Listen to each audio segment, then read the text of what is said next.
আপনি যখনই তওবা করবেন, তওবা করার সাথে সাথে আল্লাহ আপনাকে তো ক্ষমা করবেনই, আপনার অপরাধগুলোকে আল্লাহ সওয়াবে রূপান্তর করে দিবেন। সুবহানাল্লাহ বলেন না।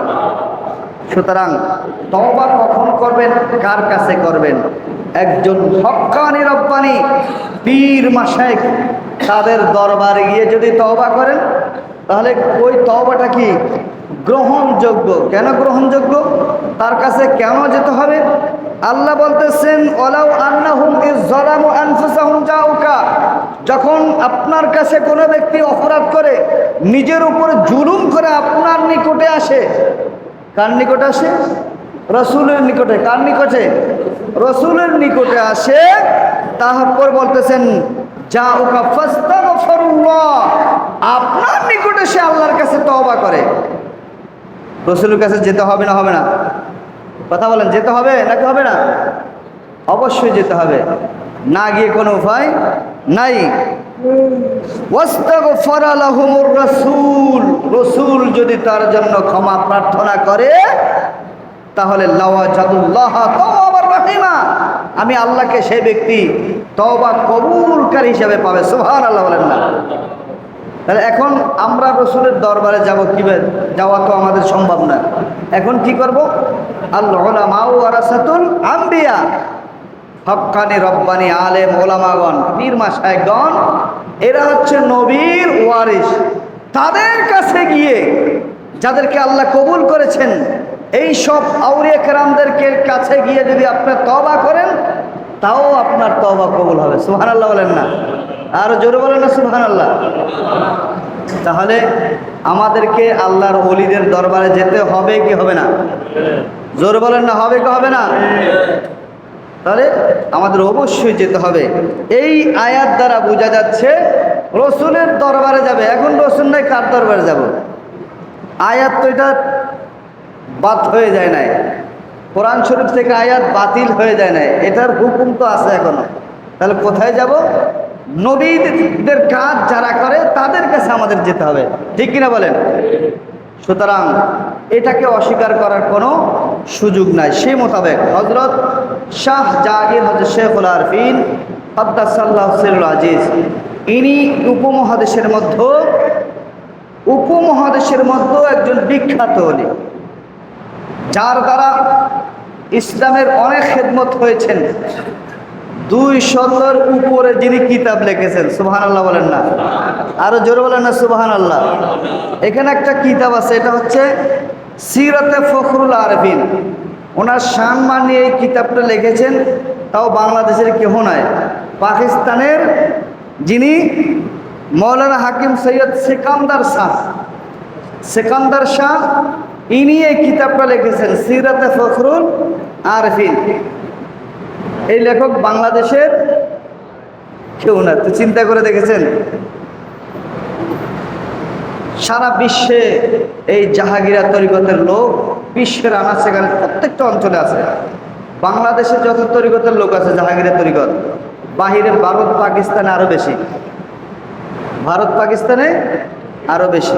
যাই হোক, এনার সম্পর্কে আজকে কিছু আলোচনা করবো আমি এখান থেকে। সম্মানিত হাজিরিন, হযরত শাহ সৈয়দ শেখুল আরফিন কাদ্দাসাল্লাহু সিররুল আজিজ, তার জন্ম হয়েছেন সোমবার। জন্ম হয়েছেন কি বার? জোরে বলেন না, কি বার? এই সোমবারকে ফার্সিতে পীর দিবস বলে। কি দিবস? পীর দিবস। সমস্ত যে 7টা দিবস রয়েছে, 7টা দিন রয়েছে, তার চেয়ে শ্রেষ্ঠ অর্থাৎ সমস্ত দিনের নেতা যিনি, এটা হচ্ছে সোমবার। সুবহানাল্লাহ বলেন না। 1229 হিজরিতে সোমবার দিনের জন্মগ্রহণ করেছেন। পৃথিবী থেকে বিদায় নিয়েছেন 1302 সাল, 2 হিজরি। তাও সোমবার 12 জিলকদ। সুবহানাল্লাহ বলেন না। দেখেন, নবীজি দুনিয়াতে এসেছেন সোমবার, দুনিয়া থেকে গিয়েছেন কিবার? সোমবার। আরো একটা মিল, রাসূল সাল্লাল্লাহু আলাইহি সাল্লাম দুনিয়াতে এসেছেন সোমবার 12 তারিখ, দুনিয়া থেকে গিয়েছেন 12 তারিখ সোমবার। সুবহানাল্লাহ বলেন না। ওনারও ওয়াফাত হয়েছে জিলকদ মাসের 12 তারিখ সোমবার। সুবহানাল্লাহ বলেন না। এই দিবসের দ্বারা বোঝা যাচ্ছে এখানে কেরামতের প্রয়োজন হয় না। কেরামতের একজন অলির জন্য কেরামত দরকার নাই। ওনার চাল চরিত্র, কথাবার্তা, ওনার ব্যবহার আচার, ওনার প্রত্যেকটা কাজকর্ম আমার নবীজির তরিকা মতো কিনা, এইটাই হচ্ছে বড় কেরামত। ঠিক কিনা বলেন? এর চেয়ে বড় কেরামতের প্রয়োজন বলেন না, বড় কেরামতের প্রয়োজন নাই। এখন জাদুবিদ্যা দিয়ে অনেক কিছু করা যায়, জিন সাধন করে অনেক কিছু করা যায়। তাহলে আসেন ওনার খেদমত। 1 নম্বর, উনি যখন লেখাপড়া শেষ করলেন, বাংলাদেশে লেখাপড়া শেষ করে কলকাতা আলিয়া মাদ্রাসায় সেখানে লেখাপড়া করার পরে ওইখানে শিক্ষকতা করেছেন। সুবহানাল্লাহ বলেন না। এক। দ্বিতীয়ত, উনি যখন উপযুক্ত হলেন, নিজেকে পীর ধরার জন্য একটা ভালো পীর খুঁজতেছেন। এই পীর খোঁজার মাঝখানে উনি কি করলেন, ভারতের এই লক্ষ্য নামক একটা গ্রামে উপস্থিত হলেন। সেখানে গিয়ে উনি বোরহানউদ্দিন নামক এক ব্যক্তির কাছে গেলেন বায়াত হওয়ার জন্য। তিনি বলতেছেন, বাবা, আমার তো তোমাকে বায়াত করার সে সামর্থ্য আমার নাই। বর্তমান জমানার, উনি বলতেছেন বর্তমান জমানার এমন একজন ওলি আছে যিনি হযরত শাহ সৈয়দ এমদাদ আলী ভাগলপুরী রহমতুল্লাহ আলাই, ওনার কাছে আপনি চলে যান, আপনার মুরিদ হওয়ার লিখিত ওনার কাছেই আছে। সুবহানাল্লাহ বলেন না। সেখানে গিয়ে 6 মাস খেদমত করে উনি বায়াত গ্রহণ করার পরে খেলাফত নিয়ে চলে এসেছেন। আসার পর সর্বপ্রথম যেই বিতর্কটা হচ্ছে, চট্টগ্রাম পেনশন প্রাপ্ত এক পুলিশ অফিসার চৌধুরী মুন্সি রাহাত আলী সাহেব, উনি একটা বিতর্কের আয়োজন করেছেন। হিন্দুদের যে এরা মারা গেলে মানুষগুলো পুড়ে ফেলে না, অধিকাংশই পুড়ে ফেলে, এখন হয়তো অনেক জায়গায় পড়ে না। তো পোড়াটা ভালো না দাফন করা ভালো, এই সম্পর্কে একটা বিতর্ক অনুষ্ঠান শুরু হয়েছে। তখন হযরত কেবলা, যাকে তৎকালীন বড় হুজুর বলা হতো, বড় মৌলভী সাহেব বলা হতো তৎকালীন, যাই হোক, বিতর্ক আয়োজন হয়েছে। উনি গেলেন, তখন বলতেছেন, উনি ওই যে ব্যক্তি বলতেছেন পোড়াটা ভালো, তাকে বলতেছেন, বাবা, তোমরা তোমাদের এই ময়লা আবর্জনা এগুলা কি করো? বলছে, আমরা এগুলো ফুরে ফেলি। ময়লা আবর্জনা কি করি? ফুরে ফেলি। আচ্ছা, তোমাদের স্বর্ণ অলংকার দামি জিনিসগুলো কোথায় রাখো? বলতেছে, এগুলো আমরা সংরক্ষণ রাখি, ভালো জায়গায় হেফাজতে রাখি, সিন্ধুকে রাখি, বা এগুলা লুকিয়ে রাখি। তখন বলতেছেন, মাসালা শেষ। আমার উত্তর শেষ। সুবহানাল্লাহ বলেন। বলছে, আমরা আমাদের মৃত ব্যক্তিকে আমরা দামি মনে করি, এই জন্য এটাকে পোড়াই না, আমরা দাফন করে সংরক্ষণ করি। সুবহানাল্লাহ বলেন না। দ্বিতীয়ত, মাওলানা কেরামত আলী জৌনপুরি ফাতেহা নিয়াজ চল্লিশা নিয়ে এক বিতর্কের আয়োজন করেছেন। এই বিতর্কের মধ্যে তৎকালীন বড় বড় যত মাওলানা ছিল তাদের মধ্যে চট্টগ্রামের সবচেয়ে বাছাই করে আলেম ছিলেন হযরত মাওলানা শাহ সৈয়দ মুখলেসুর রহমান হযরত শেখুল আরফিন কদ্দাসাল্লাহুল আজিজ। উনি ছিলেন, তাকে ওই মোনাজারায় অর্থাৎ তর্ক বিতর্ক অনুষ্ঠানে প্রধান করা হয়েছে। সুবহানাল্লাহ বলেন না। এবং সেইখানে লালদিঘির ময়দানে, চট্টগ্রাম লালদিঘির ময়দানে এই বিতর্কের অনুষ্ঠান করা হয়েছিল। মাওলানা কেরামত আলী জৌনপুরি এই ফাতেহা নেওয়াজ চল্লিশা এগুলোকে বেদাত বলে যখন ঘোষণা দিলেন, তর্কের আগে হযরত কেবলা তার মজলিসে চলে এসেছেন। তিনি এসে বলতেছেন যে আমার সাথে বিতর্ক করবে, মোনাজারা করবে, বক্তি কোথায়? যখন হযরত কেবলাকে দেখানো হয়েছে, তিনি দীর্ঘক্ষণ তার চেহারার দিকে তাকিয়ে রয়েছেন, কিছু বলার ভাষা হারিয়ে ফেলেছেন। তার ভিতরের এলম সলভ হয়ে গেছে।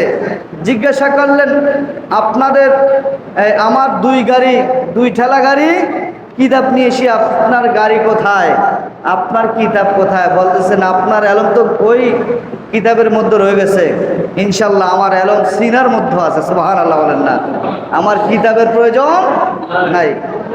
দেখেন এই তর্ক, এই কথা শোনার পর সাথে সাথে ওই মাওলানা কেরামত জৌনপুরি বলতেছেন গাড়ি ঘুরাও, এখানে তার সাথে বাহাস করা সম্ভব নয়। তো দেখেন এই যে জিনিসগুলো আল্লাহর ওলিদের, এগুলো কেরামতের কথা বলতেছি না, তাদের যে শক্তি সামর্থ্য, এলমের মর্যাদা, এদের কতটুকু এলম ছিল এটা বলতেছি। তারপরে এখানে একটা ঘটনা আসছেন, দেখেন নোয়াখালীর এক ব্যক্তি মাওলানা আব্দুল কাদের, হাফেজ মাওলানা আব্দুল কাদের অসুস্থ ছিলেন। অসুস্থ থাকা অবস্থায় এত বেশি অসুস্থ ছিলেন যে ওই ব্যক্তি গেটে বাত হওয়ার কারণে এত বেশি অসুস্থ, শোয়া থেকে উঠতে পারতেছেন না। তো পরিবারের লোকজন অনেক চিকিৎসা করেছেন, কিন্তু সে ভালো হয় নাই। একদিন রাত্রে এক বৃদ্ধ লোক সে বলতেছে, আমাকে আজকে রাত্রে আপনাদের ঘরে একটু থাকার ব্যবস্থা করে দেন। তাদের মনের অবস্থা তো ভালো না, তারপর বলতেছে ঠিক আছে, মেহমান যখন আসছে মুসাফির আপনি থাকেন। এই থাকেন বলতেছেন, উনি রইলেন। রাত্রিবেলা দেখতেছেন পরিবারের সকলের মনের অবস্থা খারাপ। আপনি দেখবেন কোনো পরিবারে যদি অশান্তি থাকে, তাদের চেহারা শুরুতে ভালো দেখা যায় না, চেহারা শুরুতে দেখেই বোঝা যায় এখানে অশান্তি। জিজ্ঞাসা করলেন আপনাদের সমস্যা কি? তখন বলতেছেন, হুজুর আমাদের সমস্যা হচ্ছে আমার ছেলে হাফেজ আব্দুল কাদের অসুস্থ, দীর্ঘদিন অসুস্থ, সে শোয়া থেকে বসতে পারে না, এত সমস্যা, এত বেশি ওষুধ, বিভিন্ন জায়গায় চিকিৎসা করার পরও সে ভালো হয় না। তো কি করতে হবে?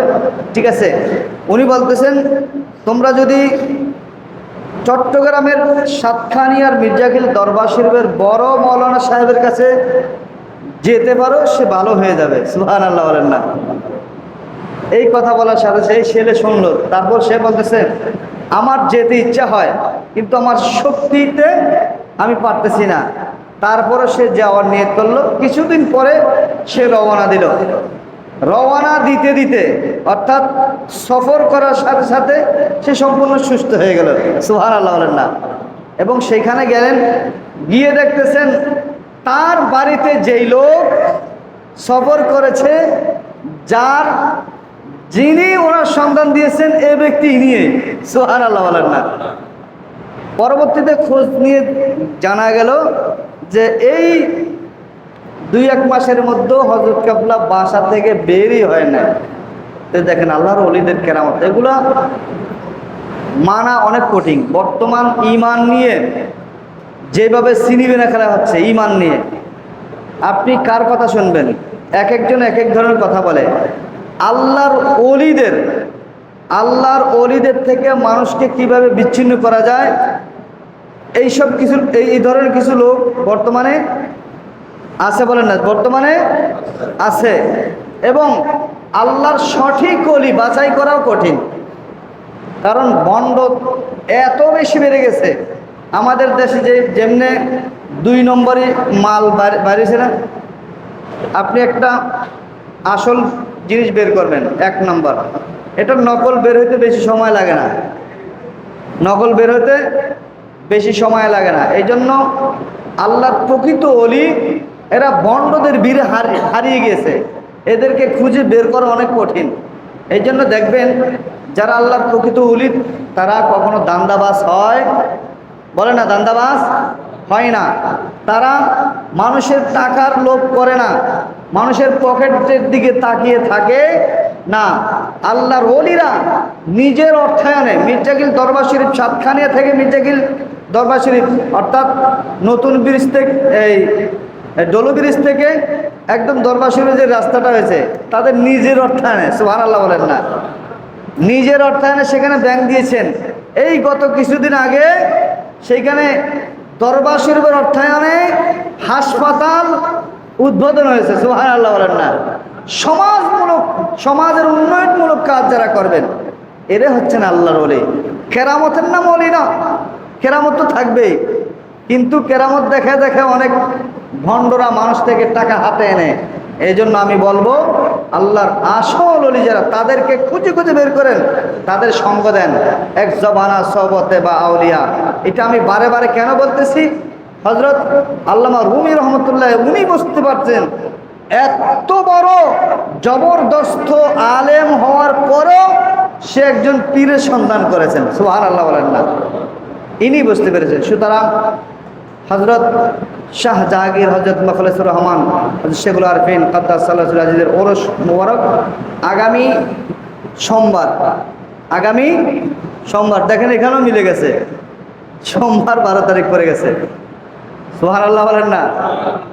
আগামী সোমবার 12 তারিখ ওনার ওরস মুবারক। আমাদের পীর ভাই যারা আছেন আপনারা ফাতিহা শরীফে অংশগ্রহণ করবেন, যারা যাবেন যাওয়ার জন্য প্রস্তুতি নিন আগামী সোমবার। এবং সাথে সাথে ওলিদের ফয়ুজাত এটা বড় জিনিস, এগুলো অনেকে মানতে চায় না, আল্লাহর ওলিদের নজর, নেক নজরটা এটা বড় জিনিস, নজরটা পাওয়াও ভাগ্যের ব্যাপার। আল্লাহ পাক রব্বুল আলামিন আমাদেরকে বুঝার তৌফিক দান করে, সকলে বলেন আমিন।